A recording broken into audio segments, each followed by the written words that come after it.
네, 반갑습니다. 투자의 맥을 정확히 짚어드리는 맥종 코치입니다. 자, 대한항공통신 어제는 정말 미친 듯이 급등을 보이더니 오늘은 또 언제 그랬냐는 듯이 장중에 무려 8%가 넘게 하락을 하다 보니까 지금 주주님들 마음 걱정이 좀 심하실 거라고 생각이 듭니다. 특히 대장으로 갔던 이 광전자 역시도 좀 양봉을 훼손을 하는 하락 장악형 캔들이 뜨다 보니까 다시 21일 이동 평균선까지도 이탈하면서 추가 급락이 나오는 건 아닌지, 그 영향이 이 대한항공통신에게도 오면서 21선이 훼손이 되면서 추가 급락이 떨어지는 건 아닌지 다시 그 공포감이 드는 위치로 바뀌고 있는 건데, 자, 여러분, 제가 지난 영상에서 여러분들에게 말씀드렸던 거는 이 투자 경고가 해제가 되면서 급반등이 진행이 될 거다라고 미리 예측을 해드렸어요. 그러면서 말씀드렸던 게 이 반등은 이 탈출의 기회로만 좀 활용을 하시라고 했죠.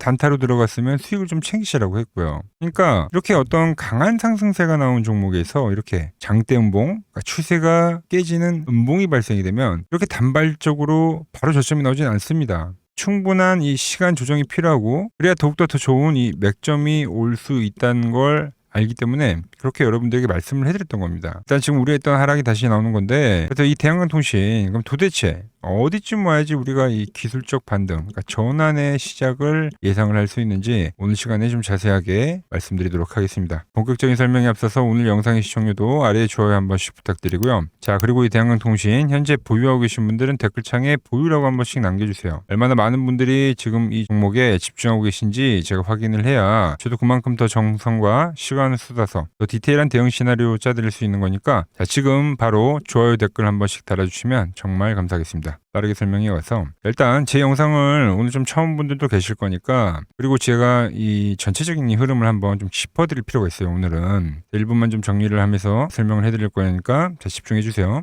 자, 먼저 이 대한항공통신은 제가 보시면은 이게 이제 1개월 전이에요, 여러분들. 1개월 전에 영상 올려드리면서 이 대한항공통신은 주포들이 뭐라고 합니까? 21선을 기준으로 그러니까 핸들링을 한다. 이 표현을 썼어요. 그게 요 날입니다, 여러분들. 그리고 나서 어떻게 됐습니까? 21선을 터치를 하고, 그리고 엄청난 시세가 나왔죠. 계속 상방에 대한 이 피날레 파동을 계속적으로 제가 여러분들에게 강조를 했던 사람입니다. 그리고 나서 제가 여러분들에게 12일 전에 거래정지 폭탄 돌리기가 시작이 됐다고, 그러니까 이 신호가 나오면 무조건 조심하셔야 된다고 하면서 초과열의 신호들이 엄청나게 포착이 된다고 22,000원일 때요. 이 이탈이 되면은 엑시트를 해야 된다고 엄청 경고를 해드렸었죠. 잘 사왔으니까 잘 팔아야 되니까. 제가 세력이 아니고요, 여러분들. 그리고 여러분들에게 말씀드렸던 거는 며칠 되지도 않았습니다. 1일 전입니다. 후경 해제가 되는 시점에서 역대급 반등이 시작이 될 거다. 그죠? 다음 주면 투자 경고가 이제 해제가 될 건데, 그걸 트리거로 상승을 만든다고. 그게 이날입니다. 그죠? 이 다음날 바로 급등이 나온 거예요. 제가 이렇게 하나하나 이 중요한 저점대, 고점대 가져가야 될 때는 어디를 기준으로 가져가라고 하고, 하락은 A, B, C로 나올 거니까 피하라고 하고, 이 급 반등까지 지금 이 전체적인 시나리오를 계속 설명을 해드린 거예요. 제가 이렇게까지 이야기를 하는 거는 그러니까 맞췄다라고 자랑하는 게 절대 아닙니다. 이 방향성을 보는, 제가 보는 그 관점을 그대로 그냥 전달을 해드리는 거예요. 왜? 여러분들 소중한 돈 세력들한테 당하지 마시라고요. 잘 지키시라고 제가 이렇게 매일같이 올려드리고 있는 거죠. 자, 어제는 또 뭐라 그랬어요? 저점에 산 사람들 챙기고 제 문자 받고 잘 추매해서 반등 나오면 비중을 줄이든, 그러니까 리스크 관리를 하라는 거죠. 그래서 이 기술적 반등으로만 보라고 제가 하는 겁니다. 그러니까 오늘 바로 또 8% 빠지잖아요, 여러분들. 전부 저항에 걸리더라는 거죠. 11선. 얘만 그런 게 아니라 광전자도 그렇고 저항대를 그러니까 못 넘긴다라는 거예요. 지지에서 기술적 반등을 나왔던 데가 지금 저항으로 작용하는 거죠. 그러니까 이게 돌파가 되기 전까지는 전환에 대한 이야기를 하기가 어렵다는 겁니다. 대한항공통신도 제가 하락을 A, B, C라고 표현했죠. A, B, C. 큰 하락이 나고 이날이 이제 기술적 반등이 나온 파동이에요. 그리고 나서 한 차례 더 계단식으로 하락을 하는 건데, 이게 자 A, B, C 얘가 하락을 멈추고 전환을 했다라고 표현을 하면은 이 B의 꼭지점 있죠. B의 꼭지점. 얘를 넘겨줘야 됩니다. 그럼 우리가 이제 이 눌림목에서 매수를 해가지고 추세를 다시 한번 노리는 거예요. 그래서 제가 어제 정말 오버슈팅이 나도 이 17,500원을 넘기기 힘들다라고 했던 게 이게 그 B의 꼭지점이기 때문이죠. 여전히 지금 하락이 진행이 되고 있는 겁니다. 여기를 못 넘기면 이렇게 다시 한번 추가 하락도 날 수 있다는 거죠. 그러니까 이거를 제가 말씀을 드리려고 했던 거예요. 자, 여러분, 주가에는 세 가지 방향밖에 없습니다. 먼저 상승, 다들 아시겠지만 저점과 고점을 높이는 거예요. 이걸 상승이라고 하고, 이 구간이 되겠죠. 되겠죠. 그리고 지금 나오는 이 하락, 고점과 저점을 낮추는 겁니다. 뭐 횡보는 박스를 이야기하는 건데 뭐 여긴 포함이 안 되는 거니까. 그러니까 지금도 고점과 저점을 낮추고 있는 거죠, 여러분들. 이 고점을 넘겨야지 우리가 전환을 이야기할 수 있다라는 겁니다. 돌파를 해서 다시 각도를 살리고 눌림이 나오면 이때 우리가 다시 거래를 해도 늦지 않다라는 거예요. 넘기지 못하고 밀리면 하락에 대한 연장입니다. 자, 그래서 저는 이 21선이 계속적으로 지지를 해왔던 이동평균선인데, 그러니까 세력들이 이게 뭐 페이크를 만들고 나서 지금 오늘도 종가상 이제 안착을 해서 마무리를 했지만, 이게 바로 돌파가 나온다고는 좀 보기 어렵다. 너무 많이 꺾였어요. 약하다는 거죠, 지금. 어제 장중에 좀 돌파를 했으면 모르겠는데, 특히 정말 제가 중요하게 생각하는 거는 광전자가 전환이 먼저 나와줘야 됩니다. 어제도 이제 광전자가 먼저 좀 전환세가 나오면서 상대적으로 뭐 대한강이 좀 더 강하긴 했지만 결국 대장은 광전자였기 때문에 광전자가 전환이 나와줘야 돼요. 여러분들 뭐 제 영상 꾸준히 보신 분들 아시겠지만 제가 광전자를 이 거래정지가 됐었던 날, 상한가를 갔던 날, 이 다음 날에도 상한가를 갈 거라고 했고 이게 바로 고점이라고 했습니다. 그렇죠? 그리고 어디까지 하락을 할 거라고 했어요. 제가 보는 맥점 밴드까지 하락을 할 거라고 했어요. 왜냐면 이 갭이기 때문에 이 1만 원 라인에서는 기술적 반등이 나올 수 있지만 그러니까 결과적으로 얘가 정말로 강한 반등을 만들려고 하면 이 노란 밴드까지 밀려야 된다고 했어요. 반등, 하락과 반등과 하락. 여기를 지금 기다리고 있는 거죠. 그러니까 이거를 고점이 찍힐 때부터 여러분들에게 말씀을 드렸던 거예요. 그러니까 얘가 제가 보는 이 저점이 안 왔다는 거죠. 뭐를 비교를 해드리면서요? 동양고속 비교해드렸잖아요, 여러분들. 그러니까 저 이거 먹으러 간다고 했잖아요, 이거. 아시겠죠? 이게 상한가 가고 다음날도 뭐 15% 갔으니까 거의 이게 50% 정도 파동이 되거든요. 자, 광전자가 이런 그림이 나올 때 대한강통신도 반등이 가능하다. 그럼 대한강통신은 어디까지 밀립니까? 똑같습니다. 밴드까지는 밀릴 수가 있다라는 거예요. 대장이 반등이 나와야 얘도 반등이 나올 수 있는 거니까 그 부분을 지금 기다려 보자고 계속 말씀드린 겁니다. 여기서 저점 짚어드리고 고점 짚어드렸죠. 그리고 ABC 하락 짚어드렸죠. 기술적 반등 짚어드렸죠. 지금 뭘 말씀드리고 있습니까? 바로 이 맥점을 기다리고 있다라는 거죠. 정말 이제 좋은 차트로 정말 이 광통신이 광기 테마로 이제 더욱더 발전을 한다라고 하면은 하이드로 리튬 이것도 다 비교를 해드렸던 건데 최상의 차트라고 하면 이런 그림이 나올 겁니다. 엄청나게 폭등을 했던 주가가 이렇게 밀리면서 기간 조정을 받는데 어떻게 됩니까? 밴드에서 바닥 테스트 좀 하고 그리고 나서 다음 방향이 나왔죠. 정말 최상급 차트라면 이런 그림이에요. 그러니까 이게 이 그림으로 나올지 이거는 이제 이 반등을 제가 확인을 해야 되는데 어쨌든 강한 상승이 나왔던 종목은 조정이라는 게 발생하면 이렇게 밴드 라인에서 하방 경직을 만들고 기술적 반등이든 다음 방향성을 만들어줬다라는 거죠. 그 부분을 계속적으로 기다리고 있다는 겁니다. 자, 그래서 지금 뭐 보유하고 계신 분들도 계실 거고 다시 한번 또 이제 저와 함께 신규 매수를 노려보신 분들도 계실 건데 제가 보는 이 맥점 밴드에 올 때 그때 이제 여러분들에게도 맥점이 왔다고 제가 문자를 보내드릴 겁니다. 문자를 받아보실 분들은 이 화면 아래 번호 보이시죠? 010-6518-5019로 맥점이라고 두 글자 남겨주시면 제가 여러분 번호 다 저장을 해뒀다가 매수를 하거나 매도를 할 때 있죠? 그때 여러분들께도 똑같이 신호가 가게끔 설정을 해둘 겁니다. 제가 어떻게 매매를 하길래 그 고수들이 쟁쟁하던 이 키움증권 영웅전에서 구동까지 할 수 있었는지 여러분들이 제 포지션을 보기만 하셔도 되고요. 왜 맥종코치는 여기선 매수 여기서는 매도를 이야기하는데 지금 또 이 눌림이 나오면은 왜 매수에 대한 지금 이야기를 하고 있는지 이런 것만 참고를 해도 정말 여러분들 거래에 도움이 될 거다라는 거죠. 원래 이 키움증권 명예의 전당에 들어가면 상위 랭커 매매 내역은 보통 하루나 이틀 뒤에 나옵니다. 근데 저는 지금 그 내용을 여러분들에게 실시간으로 보내드리겠다는 겁니다. 도움 받아보실 분들은 아래 번호로 맥점이라고 두 글자 지금 바로 남겨주시면 됩니다. 자, 제가 지금 이 이론으로 지금 채널에 좋은 종목 소개를 많이 시켜드리고 있는데 한번 보고 오자고요. 플로봇을 보시면 어때요? 안 깨지죠? 모양 어때요? 안 깨집니다. 로보티지도 안 깨지죠. 오히려 제가 지금 더 사자고 말씀드리잖아요. 그죠? 최근에 뭐 잡아드렸어요? 필옵틱스. 정말 아쉬운 거는 뭐냐면은 제가 이 엑시콘이랑 오키스 전자도 다 잡아드렸어요. 보시면은 그러니까 맥점에 닿는 애들은 제가 잡아드린다고 했잖아요. 돈이 되는 정보. 근데 다 잡아드렸는데 자 보세요. 자 지금 저희 채널 가보시면 맥점 코치 부품주라고 치면은 이렇게 된다니까요. 보통 요즘에 제가 잘 가는 뭐 에코프로나 그런 것들은 조회수 엄청 많이 나오는데 이 탑2를 찍어드렸는데 조회수가 죽어버리더라고. 근데 이런 거를 제가 문자로는 다 보내드린다는 겁니다. 뭐 한미반도체뿐만이 아니라 그때 이야기했던 게 뭐 저 영상 확인해 보시면 아시겠지만 엑시콘 최바닥일 때, 오킨스 전자 최바닥일 때, 필옵틱스도 최바닥일 때 다 짚어드린 겁니다. 오늘은 제가 특별히 이 버블에 대한 이야기를 좀 추가적으로 해드리고 앞으로 어떤 종목을 봐야 하는지도 한번 살펴볼게요. 자, 지금과 똑같은 시장이 이제 86년도 그리고 이 2000년도에 한번 있었습니다. 86년도는 산업혁명이었고요. 2000년도는 여러분들이 다 아는 이 IT 버블이었죠.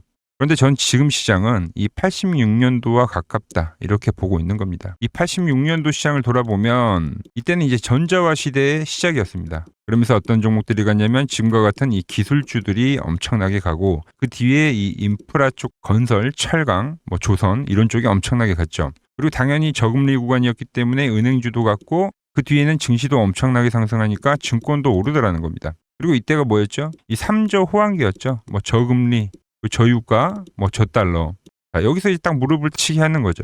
뭐 트럼프 때문에 저유가와 저달러, 거기에 이 저금리까지. 그리고 잘 보세요. 지금 이 26년도 시장은 뭐냐면 86년도에는 전자화 시대였다고 하면 지금 이 대 AI 시대죠. 주제는 바뀌었지만 그 흐름은 같다는 겁니다. 그러면서 지금 이 기술주들 가고 있고 그래서 제가 올해는 뭐 인프라 쪽을 계속 이야기를 하는 거고 은행 같은 경우는 지금 계속 점진적으로 계속 상승을 하고 있잖아요. 조용히. 그런데 이 86년도 시장이 상승세가 이 5년을 갔습니다. 5년을. 그런데 우리나라 지수 지금 어때요? 이제 고작 1년 좀 넘게 상승을 해주고 있는 거죠. 물론 이 안에 이 조정에 대한 시간도 분명히 있었습니다. 뭐 몇 개월씩 나오긴 했죠. 뭐 지루한 엄청난 횡보를 하던가. 하지만 엄청나게 장기간 동안 대세 상승을 보여주더라는 거죠. 자, 그리고 지금 우리나라에서 진행하는 게 이 밸류업 프로그램이죠. 최근 이제 일본이 이 밸류업 프로그램을 하고 나서 지수가 이 5배가 뻥튀기가 됐습니다. 우리나라는 이제 뭐 2000포인트에서 이제 4000포인트 좀 넘어가는 거기 때문에 뭐 2배 정도 상승을 한 거죠. 그런데 지금 이 정부가 이 밸류업 프로그램을 하면서 목표하는 게 뭐냐? 바로 이 6월 달에 있는 이 MSCI 이 선진국 지수 편입을 하기 위해서죠. 그래서 최근 나온 뉴스가 24시간 거래가 된다. 뭐 외환시장도 개방을 하고 그리고 상법 개정안 같은 경우도 지금 1단계, 2단계, 뭐 3단계 단계별로 계속 진행을 하고 있고 이 모든 게 왜? 바로 이 선진국 지수에 편입을 하기 위해서입니다. 이게 이제 6월 달에 발표가 있으니까 거기에 맞게 정부가 움직임을 보이고 있다는 겁니다. 자, 그럼 편입이 되면 무슨 효과가 되냐? 이제 모든 이 업종들이 재평가를 받게 되는 거예요. 자, 그러면서 이 패시브 자금이란 게 들어옵니다. 수십조의 자금이 들어오게 되는 거죠. 그리고 이 선진국에 편입이 되면 이 장기 투자 성향이 강한 이 글로벌 연기금까지도 들어와서 이 지수의 하방 경직이 또 생기는 거죠. 거기에 이제 코리아 디스카운트도 해소가 되는 거고요. 자, 그럼 이 자금들이 들어와서 어디로 가냐? 우선적으로 이 시총 상위 종목들을 사갑니다. 뭐 삼전이나 뭐 하이닉스가 대표적이고요. 물론 이 현대차, 뭐 바이오 쪽에서는 삼성 바이오로직스가 있겠죠. 그런데 이 종목들을 보면 이미 너무 많이 올라서 올라타기가 쉽지 않죠. 자, 하지만 걱정할 필요가 없습니다. 자, 그 다음 가는 업종을 저는 명확히 알고 있거든요. 이 다음으로 가는 종목은 바로 이 지주사입니다. 지주사. 배당을 늘리거나 이 자사주 소각을 하는 기업들인 거죠. 자, 그러니까 어제 오늘 뭐가 가요? 바로 이 지주사가 가는 겁니다. 지주사가. 보시면 하나 같은 경우도 이 파란 밴드에서 지지를 받고 엄청나게 지금 폭등세를 보여주고 있고 뭐 효성 같은 지주사들도 다 이 파란 밴드에서 이 쌍바닥까지 만들면서 지금 급등을 보여주고 있죠. SK도 마찬가지죠. SK는 고점 돌파를 하는 건데 더 상승을 해줘야 되는 차트죠. 자, 이 지주사가 가고 그 다음 뭐가 가냐? 제가 보는 이 업종이 갈 건데 자, 지금 차트를 보시면 이 종목도 마찬가지죠. 지금 강한 상승 뒤에 계속 기간 조정을 충분히 받은 겁니다. 그러면서 이 파란 밴드에서 정확하게 지금 지지를 받더라. 이런 차트들로 다음 상승 파동으로 가는 종목들 정말 많이 봤죠. 뭐 하나오션뿐만이 아니라 뭐 LS 일렉트릭도 그렇고 다 이 패턴으로 해서 고점 돌파를 한 종목입니다. 자, 그리고 지난번에 이 히든 종목은 뭐였냐? 이 전력주였습니다. 지금도 이 20% 수익은 진행이 되고 있는 거죠. 그런데 이번에 히든 종목 절대 놓치면 안 되겠죠? 자, 히든 종목 받는 방법도 아주 간단합니다. 아래에 번호 보이시죠? 010-6518-5019 여기로 숫자 2라고 문자 보내주시면 지금 맥점 밴드에 정확히 지지하고 있는 이 히든 종목 제가 공유해드리도록 하겠습니다. 자, 돈 드는 거 아니죠? 꼭 받으셔서 이번 수익 꼭 가져가시기 바랍니다. 최근 부쩍이나 이 맥점 차트가 뭐냐고 물어보시는 분들이 많습니다. 자, 원리는 심플합니다. 자, 세력들은 은밀하게 이렇게 물량을 모아가는 매집 구간이 반드시 있습니다. 제 차트는 그 눈에 보이지 않는 매집 구간을 누구나 눈에 볼 수 있게 이렇게 직관적으로 색깔로 표시를 해놓은 거죠. 자, 그런데 아무리 차트가 좋아도 이 실전에서 통하지 않는다면 아무 소용이 없겠죠. 그래서 제가 이 맥점 차트를 들고 이 실전 투자 대회를 나갔습니다. 자, 국내에서는 가장 큰 대회죠. 그것도 상위권 수익을 꾸준히 낸 사람만 참여 가능한 이 키움증권 영웅전에 나갔습니다. 보겠습니다. 자, 1년에 한 번 열리고요. 제가 만든 차트로 전체 9등을 했습니다. 자, 맥정코치라고 이렇게 이름이 적혀 있고, 그리고 직인도 찍혀 있고, 자, 2023 키움 영웅 결정전 전체 9등. 자, 솜뭉치. 네, 솜뭉치는 제가 키우는 강아지 이름입니다. 솜이뭉치. 참 귀엽죠? 자, 혹시나 이래도 의심을 하시는 분들 계실까봐 그래서 제가 지금 바로 이 키움증권 사이트에 들어가서 명예전당에 들어가 보겠습니다. 자, 보시면 2023년도 1천대회 보이시죠? 조작할 수 없는 이 실제 키움증권 서버 화면이고, 이 쟁쟁한 이 고수들 사이에서 당당하게 이 맥점 차트로 9위를 했다. 그러니까 쉽게 말해서 이 맥점 차트는 이 실전 투자에서 이미 검증을 마친 차트란 뜻입니다. 그 검증을 마친 차트로 제가 지금 이 종목과 이 지수에 대입을 해서 지금 설명을 해드리고 있는 거죠. 자, 그리고 지금 시장 이제 상당히 어려워하시고 고민들이 많으실 것 같길래 제가 시장 이야기를 좀 해드리면, 이 지금 코스피의 시장 현재가 하락 추세냐? 아니죠. 그러니까 여기서 한 차례 음봉이 길게 떨어진다 하더라도 이거는 이 주 추세, 이 상승 추세에 대한 이탈이 되는 게 아닙니다. 그러니까 큰 그림에서는 변함이 없어요. 그러니까 무슨 말이냐면은 여러분들한테 이 86년도 시장 많이 이야기해드렸죠. 이 3조 호황기 시장을 말씀드리면서, 그리고 이 2000년도 초반에 발생했었던 이 상승 국면들. 그러니까 지금 이 상승이 이 1번의 시장과 이 2번의 시장이 지금 이 짬뽕으로 나오는 시장이에요. 짬뽕. 그러니까 믹스의 시장. 그러니까 일단 대세 상승이 맞긴 해요. 대세 상승. 그래서 이 상승 주기를 보면은 어떻습니까? 5년 지금 연봉입니다. 대세 상승이 나오면 이 5년간 상승세가 발생하죠. 그러니까 정말 안 나온다 하더라도 3년 발생해요. 3년. 이때 정도. 자, 그런데 이제 지금 시장 1년 반 오른 겁니다. 그리고 이 1번의 상승 때와 2번의 상승 때와는 비교가 안 될 정도로 제일 강한 상승이에요, 지금. 자, 그리고 이렇게 이제 봤을 때 이 파동에 대한 시작점을 뭐 여기로 2025년도로 잡을 수가 있겠죠. 자, 그러면 보통 이러한 강세 파동은, 제일 강했던 파동은 이 상승 파동에 대한 이 30%에 대한 눌림목을 받아요. 30%. 그 지금 4,994포인트, 즉 이 5,000포인트가 지지점이 된다는 거죠. 그러니까 일봉상으로도, 그러니까 여기서 이제 정말 많이 깨진다 하더라도 어디냐면은 여기입니다. 여기. 정말 많이 깨진다 하더라도 이때 지켜줬던 이 가격대들. 그러니까 이 5,000포인트를 유지를 하면서 뭐 전환을 할 수도 있지만, 그러니까 살짝 깨고 뭐 신용이나 미수 물량들을 털기 위해서 뭐 살짝 깨고 반등이 나온다 하더라도 정말 이 자리는 상당히 의미가 있는 자리다. 수급으로 지켰던 가격대니까. 그러니까 지금 이 라인대를 매도로 보는 게 아니라 이 자리는 철저하게 우리가 이 분할 매수로 생각을 해야 되지, 그러니까 매도에 대한 자리로 보면 안 된다는 겁니다. 그러니까 지금 자리에서는 어디서 매수를 해갈지만 판단하면 된다는 거죠. 자, 그러면서 제가 여러분들에게 이야기했던 게 A, B, C 파동으로 진행이 된다라고 표현을 해드렸잖아요. 그죠? 근데 이 C 파동은 저점을 깨는 이 공포를 주는 파동이 될 수도 있고, 아니면 말 그대로 여기서 시간만 죽이고 이렇게 전환이 나올 수도 있는 거예요. 공포를 주는 파동이 나와도 말 그대로 그냥 여기서 전환을 해버리면, 왜 오늘도 60일선에 어쨌든 종가상 안착을 했으니까, 그러니까 여기서 그냥 전환을 하면은 정말 편한 거고, 공포에 대한 파동이 한 번 더 나오더라도 거기는 오히려 이제 극매수에 대한 자리가 되는 거죠. 극매수, 매수의 극점이요. 그러니까 이거를 좀 판단하기 어렵다고 하면은 그냥 이 구간을 철저하게 분할 매수로 여기면 된다. 그러면 이 현재에 대한 이 조정세가 극복이 가능하다는 겁니다. 그러면 언제 그랬냐는 듯이 조정 국면이 마무리가 되고 다시 시장은 본래 자리로 회귀를 한다는 겁니다. 특히 지금 구간의 특징이 뭐냐면 대부분의 종목들이 고점을 낮추면서 저점을 지키는 하나의 수렴의 형태로 빠지고 있어요. 수렴. 왜죠? 전쟁이라는 악재로, 그러니까 의도적으로 주가를 눌리는 거죠. 그러니까 의도적 눌림. 이게 이제 해소가 되는 국면에서에 대한 돌파, 시세 폭발, 그러니까 상승. 저는 그래서 이 패턴을 봤을 때 그러니까 이번 전쟁이 그렇게 길게 가지는 않는다는 거죠. 오히려 이때와 같은 공포가 만들어진다면 매수에 대한 마인드를 유지를 해야 된다. 제가 지금 이 시장을 한 사이클로 봤을 때는 지금 우리가 이렇게 3차 상승, 그러니까 3고점이 발생이 되면 한 사이클이 끝난다고 표현을 하잖아요. 지금 한 요 국면 정도 왔다는 거죠. 지금은 많이 오른 자리에서에 대한 조정이기 때문에, 그러니까 변동성은 크지만 한 이 정도 국면에 와 있다. 이 다음 파동이 존재한다라는 이야기를 해드린 겁니다. 다음 파동이 더 나와줘야 돼요, 지금은. 그럴 때 이제 다시 뭐 반도체, 뭐 로봇, 뭐 2차 전지, 특히 최근에 강했던 이런 에너지나 바이오도 빼놓을 수가 없겠죠. 이런 기존 주도 섹터들, 그러니까 시총 상위 섹터들이 다시 이 순환매를 만들면서 시장을 이끌 거라고 지금 보고 있는 겁니다. 지금 시장 이제 갈피를 잡기 힘들고 이 대응이 어렵다 하시는 분들 많으실 겁니다. 저 맥종코치와 함께 하신다면은 지금 이러한 이 큰 그림 안에서 이미 짜인 이 시나리오대로 움직일 수가 있다는 겁니다. 지금 같은 시기에 혼자 너무 고민하지 마시고 저와 함께 이 시장을 좀 잘 극복해 나가시길 바랍니다. 저와 끝까지 함께 가보실 분들은 이 아래 번호로 이렇게 맥점이라고 문자 한 통 남겨주시면 됩니다.